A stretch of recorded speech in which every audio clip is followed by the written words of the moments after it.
Every morning in South Sudan begins with hope.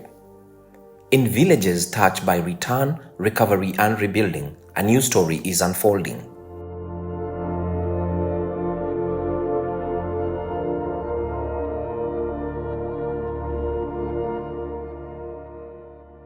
With support from the European Union, IOM, UNICEF, and WFP launched a joint initiative to support over 120,000 people through education, livelihoods, and peace building.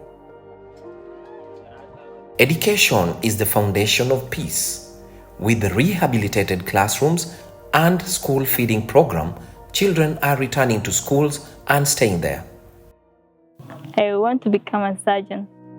When people are educated, we find that other children stop causing harms in the community. For example, like stealing, fighting. Life was not easy, and it makes me think like I have no right as a child.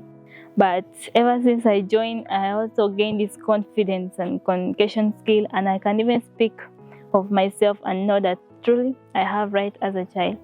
When you don't have food, you cannot go to school. So this school have the school feeding. I think there are no children who are dropped out from school in this school. My responsibility to promote access to education also is my responsibility.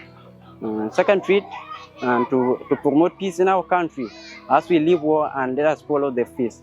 We had a training, and that training was really fruitful.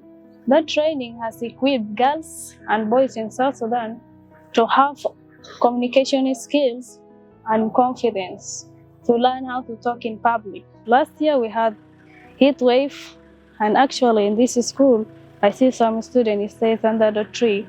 So I'm really encouraging them. They should build, they should construct like what is behind me for the schools that we are not having.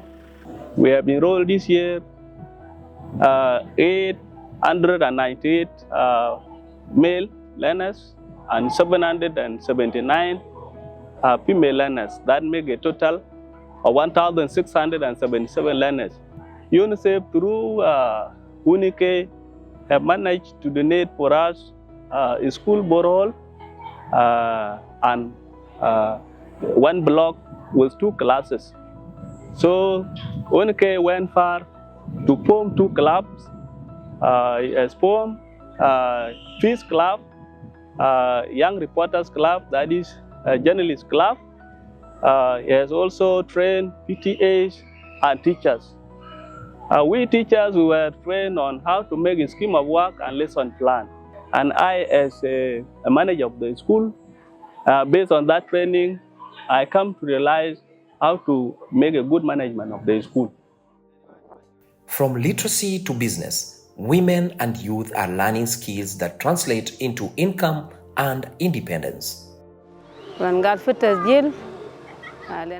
we heard about the Functional Adult Literacy Program, I registered to learn new things like counting 1 to 100 and writing my name. After gaining this knowledge, I'm no longer sitting idle at home. We now actively follow up on our shop and monitor sales, and things are much different than before. This is a wonderful opportunity. Now I can review my nursery-age child's work and read with them. My primary school kids can help me read my exercise book, and I can ask them questions.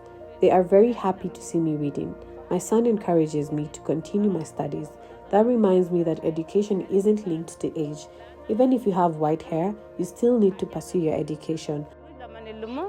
The learning was really welcomed by the community, and it is really transforming their lives. They were transforming from illiteracy to literate, so that they can able to read and write ABC. We train them on how to business management, livelihood, how to manage a small business, a small enterprise. From the beginning, the situation was at worst, and now it is better, bringing them closer to livelihood, that they can able to access something small from this business. Peace begins at the grassroots. Through dialogue and tradition, communities are healing and building trust. Peace partners, especially IOM, has been playing a great role in looking into support of IDPs, which came from deserted areas between Twitch and Denkangok, and also it is supporting some schools, and it is now supporting peace dialogue initiatives that used to let the people come in terms of conferences or meetings, teaching them means and ways of doing things peacefully. These are the voices of resilience, each one a sign of progress, each one a sign of what's possible. It's good to appreciate the approach that has been put in place. That is the systems approach, where we have 3 agencies working together and all of them bringing their added value into the programming. Children who are landing under trees now have access to quality and climate resilient education facilities. These are education facilities that have wash and sanitation facilities in them as well.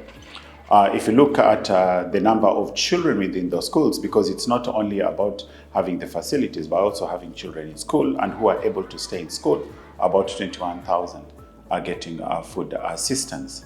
And it's not only about children getting food assistance. The impact of this program is engaging the community members so that they can own it through the PTAs. So what we have in here is about bringing livelihoods, bringing education, bringing water sanitation, and bringing the peace-building components into it.